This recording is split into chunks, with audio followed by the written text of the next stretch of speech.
పెళ్ళైనా పండగైనా వేడుక ఏదైనా పట్టుచీరల ప్రత్యేక వేదిక వారాహి సిల్క్స్. కోదండరాం అమీర్ అలీ ఖాన్లకు సుప్రీంకోర్టులో చుక్కెదురైంది. తెలంగాణ హైకోర్టు తమపై విధించిన సస్పెన్షన్ను ఎత్తివేసి మండలి సమావేశాల్లో పాల్గొనేలాగా అవకాశం ఇవ్వాలంటూ పిటిషన్ వేశారు. ఇక మధ్యంతర ఉత్తర్వులు ఇవ్వలేమంటూ సుప్రీంకోర్టు పేర్కొన్నది. హైకోర్టులో పిటిషన్ వేయాలంటూ కోదండరాం అమీర్ అలీ ఖాన్కు సూచన చేశారు. ఏప్రిల్ 22వ తేదీకి తదుపరి విచారణను వాయిదా వేశారు.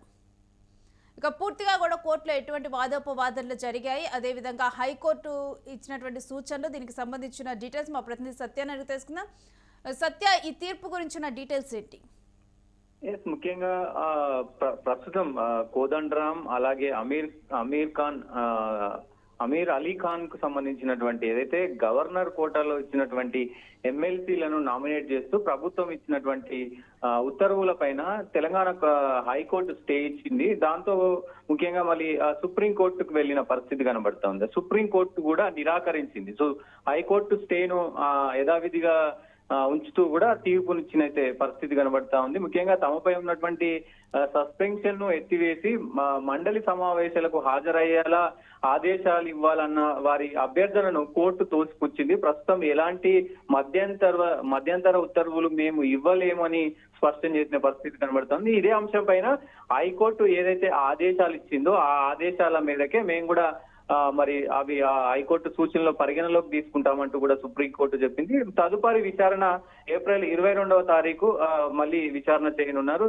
మరి ముఖ్యంగా ఏదైతే ఈ ఎమ్మెల్సీలకు సంబంధించినటువంటి దాంట్లో గతంలో ఏదైతే బీఆర్ఎస్ ప్రభుత్వం అలాగే గవర్నర్ కోటాలో ఎమ్మెల్సీగా ఇచ్చినటువంటి దాసోజు శ్రవణ్ అలాగే కుర్ర సత్యనారాయణలను ప్రతిపాదించింది. కానీ అప్పటి గవర్నర్ తమిళిసాయి ఈ ప్రతిపాదనను తిరస్కరించారు. సో ఈ తిరస్కరణ మొత్తం కూడా వివాదాస్పదంగా మారింది. అదే గవర్నర్ నిర్ణయం రద్దు పైన మరి దాసోజు శ్రవణ్ కుర్ర సత్యనారాయణ పేర్లను తిరస్కరిస్తూ గవర్నర్ తీసుకున్న నిర్ణయాన్ని హైకోర్టు కూడా తప్పుపట్టింది. సో రాజ్యాంగబద్ధంగా మరి శాసన మండలి నిర్ణయానికి గవర్నర్ కట్టుబడి ఉండాలని పేర్కొంటూ కూడా గత ఉత్తర్వులను కొట్టివేసిన పరిస్థితి కనబడతా ఉంది.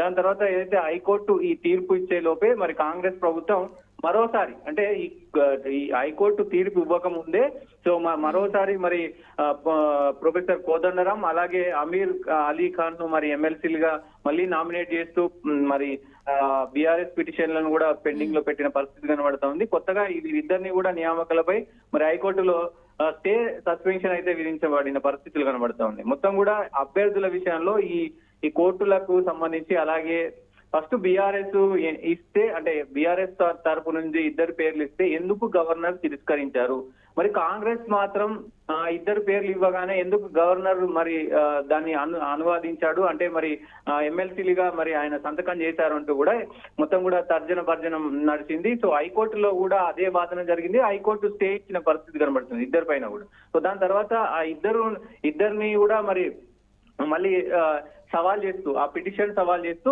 హైకోర్టు పిటిషన్ సవాల్ చేస్తూ కూడా సుప్రీంకోర్టుకు వెళ్లిన పరిస్థితి ఉంది. సుప్రీంకోర్టు కూడా హైకోర్టు ఏదైతే తీర్పు ఇచ్చిందో అంటే హైకోర్టు ఏం చెప్తుంది తుదిగా ఏం చెప్తుంది హైకోర్టు అనేది చూడాల్సిన అవసరం ఉంటది. సో హైకోర్టు తీర్పు అయిపోక ముందుకే మళ్ళీ సుప్రీంకోర్టుకు వీళ్ళు వెళ్ళారు కాబట్టి సో సుప్రీంకోర్టు కూడా సేమ్ అదే హైకోర్టు ఏం చెప్తుందో మేము కూడా అదే చెప్పాల్సిన అవసరం ఉంటది అంటూ కూడా మరి వాళ్ళకి చెప్పిన పరిస్థితి ఉంది. ఏదేమైనప్పటికీ వీళ్ళిద్దరికి కూడా ప్రస్తుతానికి చిక్కెదురైనట్టు ఇటు ప్రభుత్వానికి కూడా మరి చుక్కెదురైనట్టు అని చెప్పుకోవచ్చు. నేను రైట్, స్టే విత్ సత్యం, మీ దగ్గర నుంచి మళ్ళీ అప్డేట్స్ తీసుకుంటాం. ఇక హైకోర్టులో పిటిషన్ వేయాలంటూ కూడా కోదండరాం అమీర్ అలీ ఖాన్లకు సూచన అయితే రావటం జరిగింది.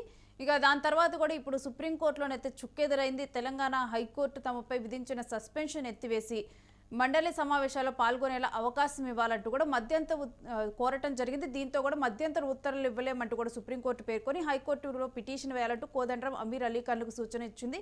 మరలా కూడా ఈ అంశం హైకోర్టు దగ్గరికి రావడం జరిగింది.